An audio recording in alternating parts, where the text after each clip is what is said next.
ये क्वेश्चन आपका सिंप्लीफिकेशन का है, यहाँ पे भी दिख रहा होगा आपको और हम यहाँ पे भी दिख लिए हैं ताकि हम भी इसको सॉल्व करेंगे, आपको समझाएंगे कि किस तरीके से इसको करना है। यहाँ पे आप देखिएगा, इसका स्क्वायर मत निकालने लगिएगा, इसका भी स्क्वायर मत निकालने लगिएगा, कुछ नहीं करना है। सिंपल सा चीज है कि आप देख पा रहे हैं कि इस पे भी स्क्वायर है और इस पे भी स्क्वायर है। अगर सेम पावर रहेगा और संख्या किस चीज में है, डिवाइड में है, तो आप क्या करेंगे कि 486 डिवाइड बाई 27 इसको एक साथ लिखेंगे और इस पे दोनों पे 2 पावर है तो इस पे 2 पावर लगा देंगे। अब यहाँ पे अगर आप इसको काटिएगा तो 27 से कम 27 हो जाता है, बचेगा कितना आपके पास 21 216 8 7 56 यानी कि 8 बार में पूरा कट जाएगा। तो अब ये सिंपल सा आ गया 18 का स्क्वायर। 18 का स्क्वायर कहने का मतलब कितना होता है, तो 324 होता है, गुना 15 है। अब यहाँ पे डिवाइड बाई 12 है तो फिर हम इसको डिवाइड कर लेंगे 12 से, आपका आंसर आ जाएगा। जल्दी कैलकुलेट करने के लिए ये तरीका हम आपको बता रहे हैं। देखिए 3 से कटिएगा इसको, या फिर हाँ चलिए 3 से काट लेते हैं 5 बार में, 3 से ये 4 बार में कट जाएगा, 4 से ये कट जाएगा, 4 8 32, 4 एकम 4, यानी इस क्वेश्चन का आंसर आ गया 405। बहुत ही जल्दी इसका आंसर आप कर सकते हैं। अगर आप इसका स्क्वायर निकालने बैठ जाइएगा तो फिर आपका कैलकुलेटिव हो जाएगा, टाइम टेकन हो जाएगा, टाइम बर्बाद हो जाएगा आपका एग्जाम में, और हो सकता है कि आप गलती आंसर भी कर दें। तो ध्यान रखेंगे कि किस क्वेश्चन को हम लोगों को किस अप्रोच से करना है। अप्रोच सबसे बड़ी बात होती है कि कौन सा अप्रोच हम लगाएंगे कि आपका क्वेश्चन सही समय पर टाइम के पहले आपका बन जाएगा, बिल्कुल सही। चलिए हम लोग बढ़ते आगे क्वेश्चन। ये क्वेश्चन आपका प्रॉफिट और लॉस का है। कहा जा रहा है कि एक कैमकॉर्डर कहने का मतलब जो हैंडी कैम होता है, वीडियोग्राफी करने वाला, वो कैमरा कहा गया है कि 44,000 रुपए में बेचने पर 10% का लाभ होता है। ठीक है, अगर उसको हम 42,000 में बेचेंगे तो कितने प्रतिशत का लाभ होगा, यही क्वेश्चन आपसे कहा गया था। तो देखिए इसको भी बनाने का बहुत सारा अप्रोच है कि पहले आप क्या निकालेंगे, सीपी निकालेंगे, फिर सीपी से तुलना करेंगे कि हमारा कितना ज्यादा है, और फिर उसको सीपी से डिवाइड करके बता दीजिएगा कि इतना आपका परसेंट लाभ होगा। लेकिन हम इसको कुछ दूसरे डिफरेंट मेथड से करने का कोशिश करेंगे। तो डिफरेंट मेथड, जब तक आप कॉम्पिटिटर से आप डिफरेंट नहीं होंगे तब तक आपका सिलेक्शन नहीं होगा। तो यहाँ पे आप एक चीज देखिएगा कि कितना परसेंट पे बेच रहा है, यानी पहले 10% का लाभ कमा रहा है। तो अगर सीपी आपका 100% होता है, इसमें कोई दो राय नहीं है, तो 10% का अगर आप प्रॉफिट कमा रहे हैं तो इसका मतलब कितना परसेंट पर बेचिएगा, 110%। 110% का मतलब आपको दे रखा है कितना है, 44,000 है। इसको हम लोग उल्टा करके लिखते हैं, ठीक है, क्योंकि हर बार परसेंटेज रुपया पूछा जाता था, इस बार आपसे परसेंटेज पूछ लिया है। तो हम क्या करेंगे कि यहाँ पे लिखते हैं कि 44,000 रुपए का मतलब है कि कितना परसेंट पर सामान बिक गया, 110% पर। आपसे पूछ लिया कि 42,000 का मतलब कि कै परसेंट प्रॉफिट होगा।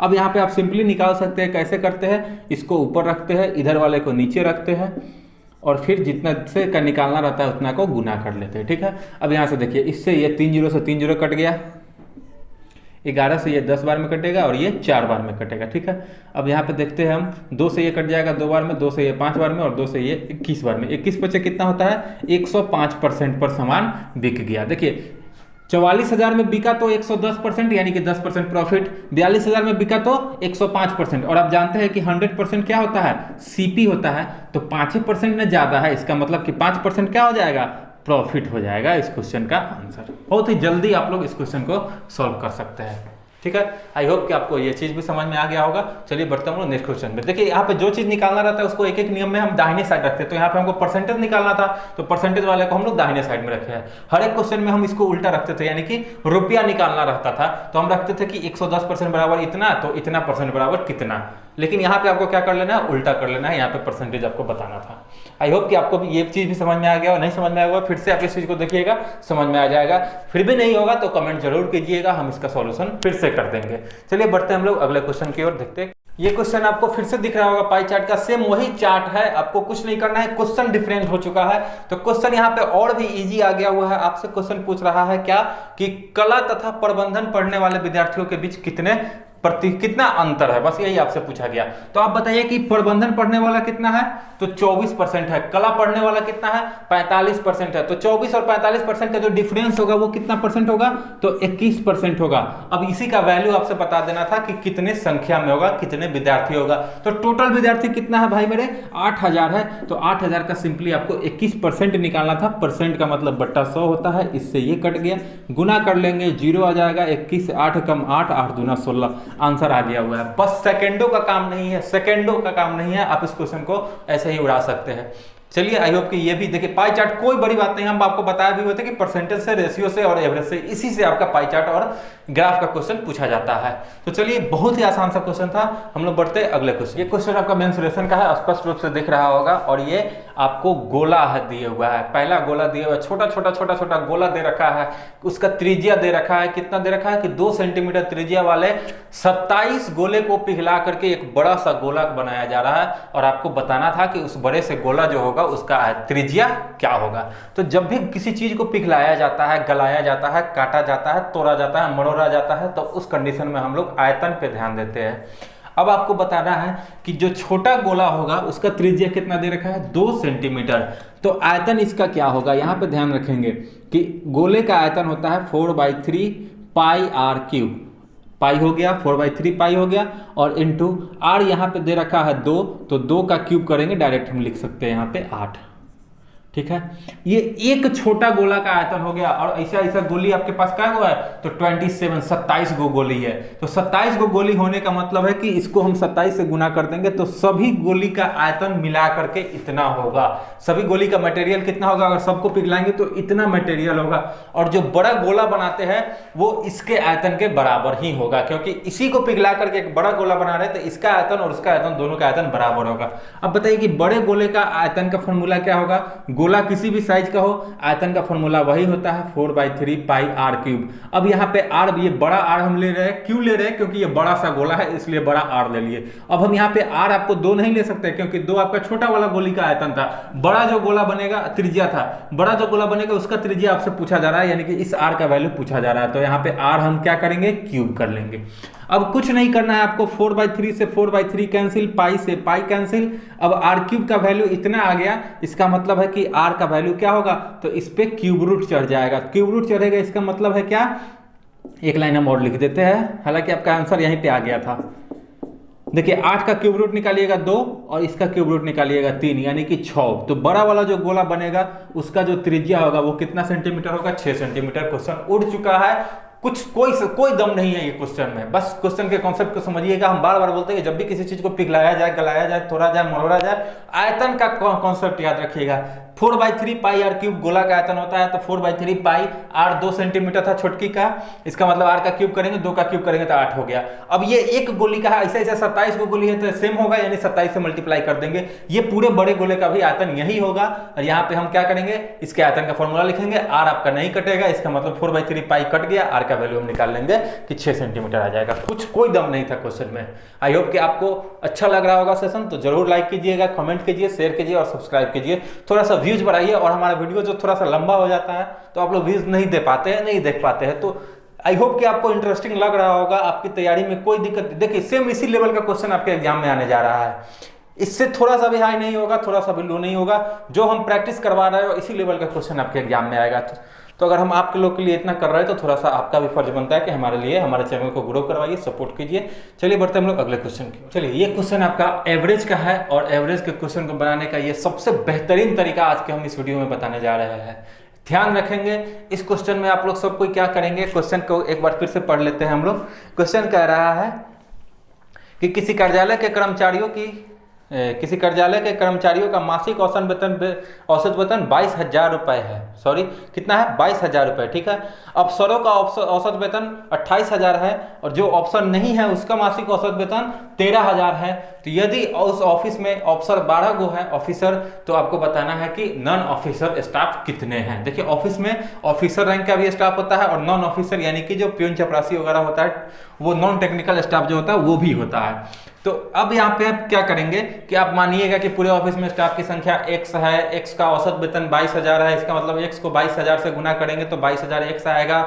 अब फिर क्या है, ऑफिसर 12 है, तो 12 को 28,000 से गुना करेंगे, जितना आएगा फिर वो रखेंगे, फिर x में से 12 को घटाएंगे, फिर उसको करेंगे अब 13,000 से गुना, फिर दोनों को जोड़ करके 22,000 x के बराबर करेंगे, वहां से x का वैल्यू।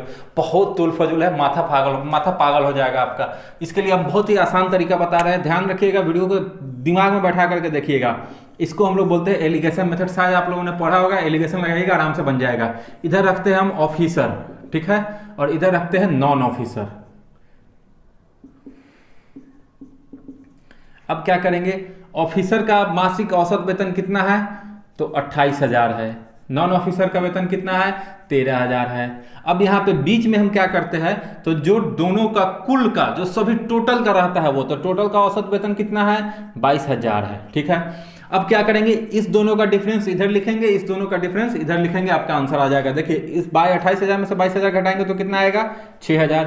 13,000 में से 22,000, तो 22,000 से 13,000 घटा लीजिए, कोई दिक्कत नहीं, माइनस में मत रखिएगा। 9,000। अब इस दोनों का रेशियो निकालिएगा, तो इस 3 जीरो से 3 जीरो कटेगा, 3 तिहाई 6 और 3 तिहाई 9 और 3 दूना 6, यानी कि आपका ऑफिसर कितना बन के आ गया? तो 3। नॉन ऑफिसर कितना है? तो 2। देखिए ऑफिसर स्टाफ अगर 3 अनुपात में है और क्वेश्चन में कह रहा है कि ऑफिसर मात्र कितना है? 12 है, इसका मतलब है कि 3 अनुपात का जो वैल्यू है वो एक्चुअल में कितना है? 12 है। तो 1 अनुपात का वैल्यू 4 होगा, तो 2 अनुपात का वैल्यू कितना हो जाएगा? 8। इस क्वेश्चन का आंसर बहुत ही आसानी से और जल्दी आप इस तरीका से कर सकते हैं, कोई कैलकुलेशन नहीं करना है, बस इस कॉन्सेप्ट को आप ध्यान दिमाग में बैठा लीजिएगा। और आज के बाद से जब भी ऐसा क्वेश्चन नजर आए तो आपको इसी मेथड से, इसी तरीका से बनाना है, सेकंडों में क्वेश्चन उड़ जाएगा। चलिए बढ़ते हम लोग अगले क्वेश्चन। चलिए ये क्वेश्चन आपका कहा जा रहा है कि एक समांतर चतुर्भुज का परिमाप जो है वो 40 सेंटीमीटर और इसका क्षेत्रफल 60 सेंटीमीटर स्क्वायर है। आपको बताना है कि इसका लंबाई और चौड़ाई जो होगा वो कितना और कितना होगा। एक चीज और दे रखा है कि इसकी ऊंचाई कितना दे रखा है, तो 4 सेंटीमीटर दे रखा है। आप इस क्वेश्चन को चाहेंगे तो ऑप्शन से ही उड़ा दीजिएगा, ऑप्शन से सीधे सीधे पढ़ करके आप इस क्वेश्चन को उड़ा दीजिएगा। देखिए अगर समांतर चतुर्भुज है तो वो आयत का रूप लेता है, ठीक है, यानी कि आमने सामने की भुजा इसका भी क्या होगा? तो बराबर होगा। अब यहाँ पे ध्यान रखते क्या है कि जब परिमाप है तो 2 × l + b यहाँ भी लगेगा, तो 2 × l + b अगर 40 है तो 2 से काट लेंगे तो l और b को जोड़ने पर कितना आना चाहिए? तो 20 आना चाहिए। अब बताइए कि l और b को जोड़ने पर अगर आपका 20 आएगा तो आप भी सोचिए कि किस ऑप्शन को जोड़ने पर 20 आएगा। पहला ऑप्शन दिख रहा है कितना? 12 और 8। चलिए ये 20 तो हो जाएगा, कोई दिक्कत नहीं है, लेकिन अब जो अगला ऑप्शन है उसको जोड़ेंगे तो 20 नहीं आएगा, तीसरा नंबर को भी जोड़ेंगे तो 20 नहीं आएगा, चौथा को जोड़िएगा फिर भी 20 आएगा, यानी कि पहला और चौथा ऑप्शन में आपको दिक्कत हो रहा है। तो एक बात बताइए, क्षेत्रफल भी इसका दे रखा है, क्या होता है? क्षेत्रफल होता है आधार गुने ऊंचाई, तो ऊंचाई आपका 4 है, ठीक है, और आधार कहने का मतलब है कि इसी दोनों में से कोई भी एक होगा। तो अगर आपका पहला ऑप्शन आप रखे हैं क्या है? 12 और 8, पहला ऑप्शन 12 और 8, 12 लंबाई है और ऊंचाई चौड़ाई कितना है? 8 है। तो 12 भी रखेंगे तो 12 चौका 48 से होगा, 60 नहीं होगा। 8 रखेंगे तो 8 चौका 32 होगा, 60 नहीं होगा। क्षेत्रफल आपका नहीं आएगा, इसका मतलब है कि ये लंबाई चौड़ाई नहीं है। अब आपके पास एक बच गया है कि ऑप्शन नंबर डी, जो कि है 15 और 5। तो 15 और 5 सेंटीमीटर कहने का मतलब है कि ये जोड़ेंगे तो 20 आ ही जाएगा। और देखिएगा गुना करते हैं तो ये अगर आधार रखेंगे तो 15 को 4 से गुना करेंगे तो 15 चौका कितना हो जाएगा? 60 हो जाएगा, जो कि आपका क्षेत्रफल आ गया हुआ है। इसका मतलब है कि आपका ऑप्शन नंबर डी ही बिल्कुल सही आंसर है। अब इस क्वेश्चन को अगर हम मेथड पे ले चलेंगे तो आपका थोड़ा सा लॉन्ग मेथड बनेगा और वो शायद समझ में भी नहीं आए। चलिए बढ़ते हैं हम लोग अगले क्वेश्चन के। इसको आप ऑप्शन से ही कर सकते हैं, बहुत सारे क्वेश्चन ऐसा होता है कि ऑप्शन से ही हिट हो जाता है, कोई दिक्कत नहीं होता है। चलिए आगे की ओर बढ़ते हैं हम लोग।